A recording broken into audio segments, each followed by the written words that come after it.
Alright, Kemba Walker just has to miss one free throw and we're in this game. Here's Kemba, and he misses the first free throw. Let's go. Now I could tie the game or win the game depending on this next free throw, and he makes it. So we're going to have to go for the tie. We're going to have to go for OT. I need the 3 right now. 10 seconds remaining in this game. We have no choice. I'm going to Iggy. I'm going to Iggy. Iguodala, A+ release. Money. I tie the game. Right now we need some defense. They are not hitting the buzzer beater against me. I refuse. They are not going to do it. Here's Henderson. Look at that good defense. Knocking the ball out. Of course, it's still going to be their ball. I knew it. We can never catch a break, right? Imagine if I had that shot to win the game. I would have definitely nailed it. Here's Kemba Walker. Half-court fling for the win. And there was no way in hell that shot was going in. Alright, here's Iggy. Oh, look at that pump fake. Oh, what the hell? Where's he going? A+ release again. And I would miss, right? Come on. Alright, Iggy's wide open. Why not? Iggy, one more shot, and I miss another wide open shot. It was an A+ release, 2K. How can I miss a shot like that? But I made the clutch shot, though, to tie the game. We need some defensive stops. Here's Walker. Walker going to the rim. He hands it off to Zeller. Of course. Of course. Come on, we need to stop them from scoring. We can't lose this game. We're 10-0 right now. Oh my god, come on. Oh, wait, he's still on the floor. Come on, we're running. Come on, hand it. Alright, here's Ellis. I'm going straight to the rim. I'm going. Monte and one. Monte Ellis with the and one. I gotta make this free throw. I get the lucky bounce. Walker trying to create. Walker trying to attack. Walker trying to penetrate. We need defense blocked by Iguodala. Andre Iguodala with the block. We could go for the win. I'm not calling timeout. I'm feeling lucky right now. I get it to Monte. Monte clutch. Monte Ellis with the clutch. Jeez. Monte Ellis nails the game-winning shot. I get the achievement, and we stay undefeated on this Boston Celtics association. What's up, ladies and gentlemen? This is the Prince of YouTube PS Compulsion signing in here. Hope you guys enjoyed that intro against the Bobcats. That game was crazy. It had me hyped up. Oh man, that was an amazing game. But looking at what I'm doing right now, I'm deciding to get some new players and make one more trade in particular. I decided to sign Jamario Moon and Brendan Haywood for defensive purposes. I'm going after defensive players, you know, cheap defensive players that I could find. And I'm trying to get Kawhi Leonard. He's going to be an amazing pickup. You know, I'm trying to get younger players on my team. Even though I signed Brendan Haywood and Jamario Moon, they're going to be reserved, so they're not really going to be playing unless I need them. But right now I'm going after young players, and look at this. I could get Kawhi Leonard and Danny Green. 23 years old for Kawhi Leonard, and Danny Green is 27. Get some good younger players on my team. Kawhi Leonard is amazing. The only downside is that he's decided to test free agency at the end of his contract, which is the end of this season. So that's going to be, you know, pretty interesting trying to get him to stay. I already see J.R. Smith would leave. J.R. Smith is always bouncing from team to team on association mode. So, you know, the odds of him staying after his contract is up is, you know, slim to none. But after I get Kawhi Leonard on my team, it says that, you know, he's undecided. So, you know, I still may have a chance to re-sign him before the season is over. But before I get into all of that, our next game is up against the Miami Heat. We're facing off against Dwayne Wade, LeBron, Chris Bosh down in South Beach. Let's get it. Alright, so here we go. Here's Chris Bosh. Turning, fading. Of course he's going to make that. Alright. Let's see what we can get. First possession. Rondo's open. I'm popping the 3. Popping 3s with Rondo, and I make it. So yeah, guys, let me get into my reasoning for making this trade. I want to know from you guys if it's a bad trade or if it's a good trade. Look at Kawhi Leonard with that bucket. Look at that. That was a sexy shot by Kawhi Leonard for his first bucket as a member of the Boston Celtics. I really hope he decides to stick around. And look at Leonard. Look at Leonard going to the basket with the facial. Oh man, you can't tell me you guys don't love that. But make sure you guys pay attention to the gameplay, because this is a pretty interesting gameplay as well. But I want to get into my reasoning for, you know, making that trade, and I want to know from you guys when I finish my explanation. I want to figure out from you guys, or find out from you guys, whether it was a good trade or whether it was a bad trade. In my opinion, I think it was a very good trade, and I think it's one of those trades that's going to make my team that much better. and that much more unstoppable. Once we learn how to, get into the offense, and once I learn the players and, their shots and everything like that. Once I, build the chemistry with my players, and I get the hang of them, is what I'm trying to say.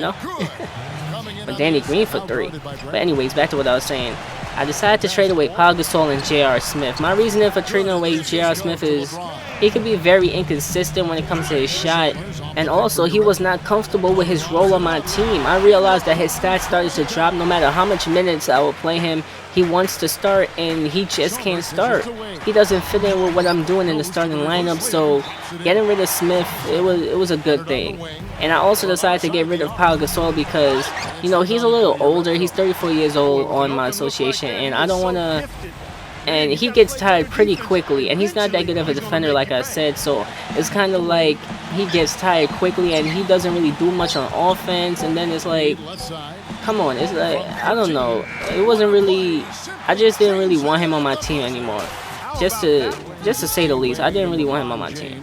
So not having him around is actually going to be that much better, and sliding Iguodala down to the power forward position, let him play power forward. A lot of people tell me I shouldn't play Iggy at the power forward, but if you guys look at it, playing Iguodala at the power forward is actually a good thing. He's really thriving and playing at the power forward position on this Boston Celtics association, because he's a very good shot blocker, and he's a very, very good defender. So let's imagine this matchup.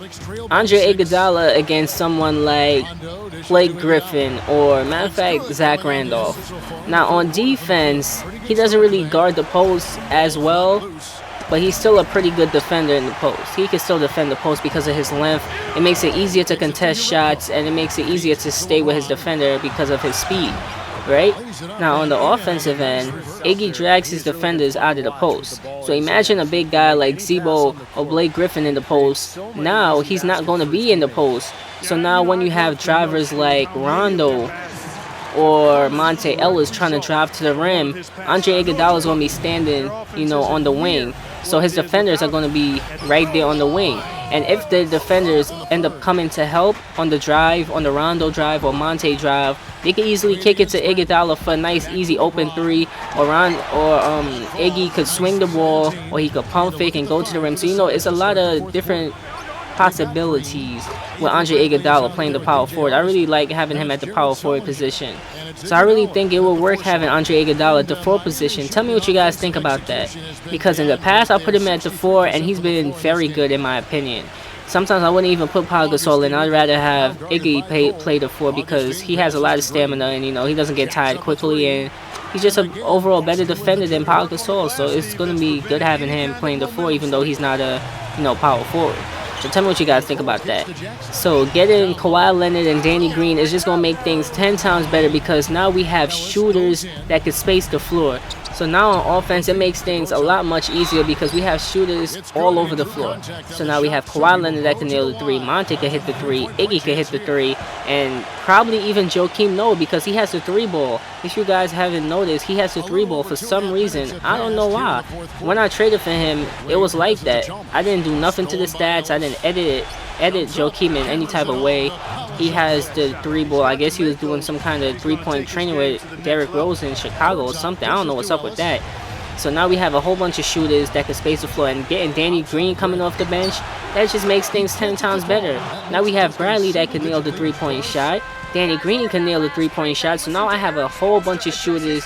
You don't know who could go off, because anyone could go off at any given time. It's going to be a total team effort now if we just move the ball and, get used to the offense. I think this offense could be pretty unstoppable. But that's not the case in this game if you guys have been paying attention. I've been down by a whole bunch of points. It's Danny Green in the corner for 3. So I've been down most of this game, except for the beginning. They pulled away in the second quarter, I believe. So there's not much we're doing right now. We're trying to come back. Here's Ellis for 3, and it's a 3-point game. Are we going to make a comeback and end up winning? Because we're, I think, how much are we? 11-0 right now. So if we lose, we're going to be 11-1. We're undefeated. We need to stay undefeated. We have to stay undefeated on this association. So this is Kawhi Leonard's first game and Danny Green's first game. They didn't really play that well, but they played alright. I should have never left Chalmers open, and he hits the 2-point shot. You see, we're on a little bit of a run here in the fourth quarter. We need to keep on the pressure. We need some 3-point shots. We need some good looks at shots. I wanted to pop this 3 with Leonard so badly, but I didn't. So now I have nothing really on this possession. Look at this. Get it to Rondo. That's the only downside about Rondo. That is the only downside about Rondo. When I get him open, he can't hit 3-point shots. So it's kind of like, wow, why is he even in the game? You know, all he can really do is make layups and do, you know, moves going to the rim. He's not a shooter. I need shooters on my team. I was thinking about trading Rondo, but I'll keep him. I'm popping a 3 with Leonard. I don't really have a choice, and this game is basically over. We lose to the Miami Heat. Oh, man. I really didn't want to lose. And here's LeBron going to the rim, and he gets the and one. He changed from a dunk to a layup animation. Come on, 2K. That's that BS right there. LeBron would make something like that. And here's LeBron. 10-point game. Game is over. We lost. Make no sense even trying. Look at this. Leonard open for 3. I miss. I need to get used to Leonard's shot because I didn't shoot well with Leonard this game. I should have really did some practice and some drills with Leonard before, you know, I got into this game. It doesn't really matter. Bradley with 13 points, Kawhi Leonard with 10, Danny Green with 9, Monte Ellis with 7, Gortat with 6. So, you know, it was a pretty okay game. Even though we lost, I would have rather us lose to any other team except for the Miami Heat. But of course, we had to lose to Miami Heat. Don't worry, I'm going to get my revenge against you guys. Don't even worry about that. So yeah, tell me what you guys think. Was this a good trade or a bad trade? I know my explanation isn't really the best explanation. I know I suck at giving explanations, but I really know what I'm talking about, and I really think this is going to be a good trade for my team. So comment in the comment section below and just tell me what you guys think about this trade. Was this a bad trade? Should I have kept J.R. Smith and Pau Gasol? Tell me in the comment section below. This is the Prince of YouTube, signing out.